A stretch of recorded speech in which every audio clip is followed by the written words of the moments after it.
আসলে পরের জিনিস তো একটু দয়া মায়া করেন না। শুনেন 6-7টার কিস্তি তো তাই শোধ দিলাম কায়দা করে, ঠিক আছে কি? আচ্ছা এখন তো সুদ হয়েছে, এখন যান। শুনেন যাইতেছি, কারো কাছে কোয়েন না, ঠিক আছে কি? কইলে তো মনে করেন আমার আবার প্র্যাকটিস পাঞ্চার, ঠিক আছে কি? হ্যাঁ বুঝতে পারছি। নেন নেন, এই যে 500 টাকার নোট দিলাম একটা, নেন ধরেন। বুঝছেন না? হ্যাঁ কি আপনার দেখেন? জামাই তো কাম কাজ করে না, বুঝছেন কি? হ্যাঁ কিস্তি সব মাফ করে দেবো, আরো 500 করে টিহা দেবো, যে কয় তারিখ করে কিস্তি সব তো হবো না। হ্যাঁ আমি আমো, ঠিক আছে কি? হ্যাঁ। খালি মনে করেন আমার ঘরের ভিতর নিয়ে খালি একটু ও, এভাবে তার আদর মানে করবেন। আপনি কভার চাইতেছেন, আমি যদি কিস্তি দিবার না পাই আপনি গায়ে গতরে কিস্তি সুদ দিবার চাইতেছেন, তাই না? এই তো বুঝা হালাইছে, দিবার যে তো পারেন না, এমনি দিলে তো শোধ হয়, বুঝেন নাই? সারমজদা কইছি যে দিন তুলে তুই জোয়া তুলে না। শুনেন, কইছি না কিস্তির টাকা তুইলে মানুষ গরু বাছুর কিনে, ছাগল কিনে, ওই বাচ্চা কান ঘর দেয়। এই তাইলে সেন ওই টাকাটা যদি মানুষের বাড়ি কামলা দিয়েও শোধ দেয়, তাও তো পরিশোধ হয়ে যায়। তাও তো পরিশোধ হয়ে যায়, তাও তো একটা সম্পদ হয়। আর আপনারা কি করেন?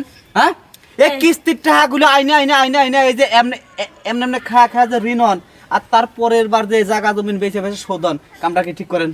না মোটে একদমই ঠিক না। যদি রাজি থাও না, হ্যাঁ তাহলে মনে করো কিস্তির টাকা নাকবো না, আরো 500 করে দিয়া যাবো। হ্যাঁ দিলেনি তো 500। হ্যাঁ, এখন প্রতি সপ্তাহে দামু, আর কিস্তি আরো উল্টা আমি তোমার দিয়ে থেকে যাবো। এই তো শুনলামই। হ্যাঁ, আমার কথা মতো রাজি হয়ে যান, দেখবেন না আপনাদের সংসার কোনো অভাব অনটন থাকবো না।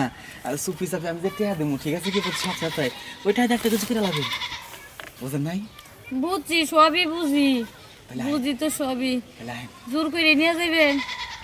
শুনেন, জোর কোনে করলাম, আরো টেহা দিলাম উল্টে, তাহলে ঠিক আছে, আমার কিস্তি দেন, ওই 5 টেহা দেন, কিস্তি দেন, টেহা দেন। না 500 টাকা যেহেতু আপনার সেটার দেওয়া যাবে না, আপনি মনে করেন একদমই খালি। আপনি যখন গায়ে গতরে সুদ দিবেন তাহলে লন যাই, তাহলে আহেন। লন দরজা দিবেন না? আর দরজা দেনছে, আপনাকে যে ভাঙ্গা ঘর একটা দরজা আছে, শুনে এরপরে দামুকা, আরে বুঝলেন নাই? কাকের মতো ধরেন কে লাগিয়া? দেন আমু দেন, আরেকবার। ও ওইসে গো সারা। আচ্ছা ঠিক আছে, খোলেন। আসলে পরের জিনিস তো একটু দয়া মায়া করেন না। শুনেন, 6-7টার কিস্তি তো তাই শোধ দিলাম কায়দা করে, ঠিক আছে কি? আচ্ছা এখন তো সুদ হয়েছে, এখন যান। শুনেন যাইতেছি, কারো কাছে কোয়েন না, ঠিক আছে কি? কইলে তো মনে করেন আমার আবার প্র্যাকটিস পাঞ্চার, ঠিক আছে কি? হ্যাঁ বুঝতে পারছি, যান। শুনেন, সামনের সপ্তাহে আইলে কিন্তু ভালো করে গোসল টোসল দিয়ে থাকেন। হ্যাঁ, সামনে সব তো কিস্তি দিয়ে দিলাম। কিস্তি দিবেন, হ্যাঁ আর জঙ্গলটা একটু পরিষ্কার করেন। জঙ্গল ক্লিয়ারই আছে, আপনি চোখে যাচ্ছে দেখছেন।